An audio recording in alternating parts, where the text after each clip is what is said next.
All right, I'm going to do one last thing. I don't even know how long this is going to be because it's not something that needs to have that much discussion.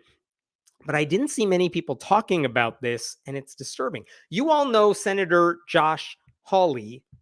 He is the senator who most famously, you know this guy. This is Josh Hawley. That's him giving a fist in support for all the insurrectionists on January 6th. It's that guy. He's a Republican senator. He went to like Harvard Law School. He's super smart, but he acts like a MAGA cultist, which means he pretends to be super ignorant about everything, and pushes a Christian nationalist agenda. So that's Josh Hawley. And normally, when you think about all those MAGA cultists, they promote whatever it is they're doing on social media, where their people, their base is. Yeah, Josh Hawley also wrote a book about like masculinity, very alpha male-y. Like he's just not a decent human. But this is weird because this week he actually published another paper, another article that is not for the MAGA crowd. And that's why it was disturbing.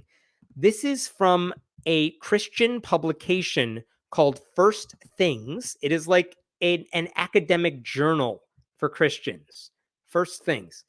And this is the article by Josh Hawley. It's called Our Christian Nation. And look at me. I'm just going to scroll through this. It is the longest freaking article you have ever seen. I think I counted this was about 4,500 words. 4,500 words about our Christian nation. And in this paper, I'm not going to go through this whole thing, but it is a rehashing of basically everything pseudo-historian David Barton has said about how our founders were Christian and our nation is Christian, whatever that means. And we need to go back to it. So some of the stuff Hawley writes here, I'm going to show you what I highlighted on my site because this is easier. America's ideal has been the religion of the Bible, Christianity in particular. That is changing now, obviously, and not for the better. As the left works to impose an arid secularism, American culture increasingly has no memory of the religious tradition that made it. And without that tradition, no moral order to bind us together. America has been a Christian nation. We can be again if Christians will recover again their confidence that the gospel of Jesus Christ speaks to every facet of our common life. For the future of the nation and the honor of the gospel, we must. 4,500 words of this shit. You know he's not writing it for the MAGA crowd because he uses words like facet. But basically, he just wrote all the stuff you would expect to see in conservative Christian circles, but for an audience of academics, because he neglects to mention all the ways he and his GOP colleagues who wear the mantle of Christian nationalism, he just ignores how they've done more than just about anyone to poison our politics, how much they've gotten in the way of civil rights for marginalized groups of people. He also complained like that people are delaying marriage and choosing not to have kids. My dude, why do you think they're doing that? Some of that is due to policies pushed by Republicans who ignore climate change, and a lot of people don't want to raise kids in an environment that's going to get worse. They make it harder for young people to earn a living wage, so they have to get married later because they can't save up to start a family just yet. Republicans reject universal health care, which makes it hard to have a job that doesn't pay you as much. They reject vaccines, which spreads diseases. They vote in religious bigots who want to punish everyone who doesn't play along with their mythology. So Josh Hawley spends this article complaining about everything wrong with our country without acknowledging that it's people like him who made it worse. By the way, conservative Christians are the ones fighting child marriage bans. Those are not the people who have any business complaining about people who want to get married later in life. It's also weird to argue that not having kids is somehow immoral. Like, you do you. Don't worry about what other people want to do. But this is Josh Hawley's brand of Christianity. If you don't live the life he wants for you, you're the evil one. And meanwhile, by the way, if Donald Trump has 3 wives and affairs with porn stars, That's all fine because he supports the rest of Josh Hawley's agenda. He also complained about college students, obviously, because there's nothing Republicans love more than complaining about people getting an education. Um, the solution, Josh Hawley says, is not smarter political decisions by people like him. The solution to fix all of America's problems, what is it, everyone? Yes, you guessed it. It's Jesus. Let's read for a moment. America is a Christian nation. That's a heretical notion by today's lights. We are a secular country, the experts have insisted, demanded for decades. But that was never true. The founders read Roman histories. Yes, some were influenced by Enlightenment philosophies, but the Bible has been the main source of our national ideals. Just scrolling down here. Even in our most bitter conflicts, Christian culture has been America's common ground. That makes as much sense as saying, like, no matter what we've been through, white people were there at the beginning. Like, just because you were there doesn't mean that's what our nation is all about. Like, what are you talking about? America as we know it cannot survive without biblical Christianity.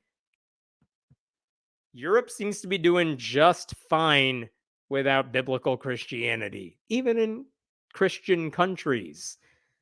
Like, this idea, how many books do you have to read before you can admit that the whole Christian nation lie isn't true? Like, the Constitution was not based on anything biblical. The founders, many of them, were not Christian, and they definitely were not conservative evangelical Christian the way we know them today. What he is arguing for is something I mentioned in another segment, which is the Seven Mountains Mandate. He wants Christians to just take over all of society: religion, family, education, entertainment, media, government, and business. He thinks Christians need to take over everything. And again, it's one thing if they believe they ought to take over everything, but their end goal is for Christians to take over the government. Like, it is theocracy without saying that word, because their base doesn't know what that word means. And so much of what he says in this article is just, it is scary. At one point, he offers solutions, like, what do we actually have to do to make this happen? And this is what he says. Step one, dismantle the legal regime of secularism the left has tried for decades to impose. Children should be able to pray in public school classrooms. We'll just stop there for a second. They are able to pray. No one is stopping them. I do not get why that lie gets traction. No one is stopping kids from praying in the classroom. What can't happen is that adults force kids to pray against their will in public school classroom. People of faith should be able to pray, witness, wear signs of religious devotion in the workplace. Who is stopping that? Again, it depends on, like, what are you doing? Are you wearing like a giant Christian suit of armor when you go into the workplace? I get why that is probably too much. But again, if you go to work and you want to pray in your head, no one's stopping you. If you want to talk to your colleagues, you're allowed to. It's annoying as hell and no one will like you and we'll all talk about you behind your back, but you're allowed to do it. Like, again, they love pretending to be persecuted. And then Christian business people should be free to incorporate their faith into their enterprises, including by refusing to fund abortion drugs or serve in the planning and celebration of ceremonies such as same-sex weddings. Again, the problem here is if you own Hobby Lobby, I don't care what you do in your real life. When you say, you know what, I don't want to cover your insurance because I don't like this thing in it, and then you fight all the way to the Supreme Court saying, well, I believe in this, therefore my company shouldn't have to play by the rules. You're just causing chaos for everybody. You're making it harder for people to get by. The world Josh Hawley wants us to live in is not a good one. He would never accept it if atheists or Muslims said any of this stuff. Can you imagine if an atheist or a Muslim politician wrote a journal article? A politician wrote a journal article. If Rashida Tlaib or Ilhan Omar wrote an article saying, you know what, this is truly a Muslim nation, and here's what we need to do to make that the case. Even if they said that metaphorically, Josh Hawley would be the first person to complain about it. By the way, that passage I just read you, I know it said step one. There is no step two. It's just this long essay that's very long, says nothing of substance. It's kind of like a smart kid who has to write a 10-page essay for class. You know how to work it to extend it so you can check that off the list without saying anything of value. That's what this essay is. But it is designed to look academic and smart, even though there's nothing of value in it.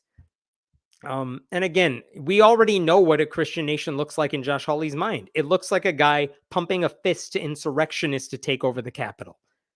I don't know why we want a country like that. We're in serious danger of putting more people like him in power if there are no meaningful checks on what they can do. And many states, some of you live in them, have already seen the consequences of electing people like him to state legislature where they have the ability to kind of run away with these things. And the Republican Party has just embraced the Christian right. We've all suffered because of their cruelty.